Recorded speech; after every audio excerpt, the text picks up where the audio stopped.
செயற்கை வெள்ளத்திலையும் பல்வேறு புயல்களையும் சென்னையை வெள்ளத்தில் மிதக்க விட்ட மாதிரி இப்போ நாம தவிக்க விடல. அதுக்கு பெஞ்சல் புயல நாம் எடுத்த நடவடிக்கைகளும் நம்முடைய பணிகளும் தான் அதற்கு சாட்சி. முன்னாடியெல்லாம் சென்னையில மழை பெஞ்சா உதவி கேட்டு அல்லலாடுகிற நிலையும், தன்னார்வலர்கள் கிட்ட உதவி கேட்டு சோசியல் மீடியாவில் பதிவிடுகிற நிலையும், எப்போ வெள்ளம் வடியும்னு காத்திருக்க வேண்டிய நிலையும் இருந்துச்சு. ஆட்சியாளர்களை களத்துல பார்க்க முடியாது.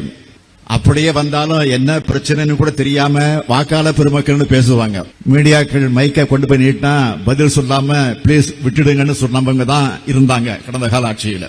தன்னார்வலர்கள் உதவி செய்ய வந்தா அவங்கள மிரட்டுவாங்க. அவங்க வழங்கக்கூடிய நிவாரணப் பொருட்கள்ல ஸ்டிக்கர்ல ஒட்டுவாங்க. அந்த காலம்லாம் இப்ப மலையேறி போச்சு. நாம எடுத்த நடவடிக்கையால சென்னை மழை நின்ற அடுத்த நாளே மீண்டிருக்கு.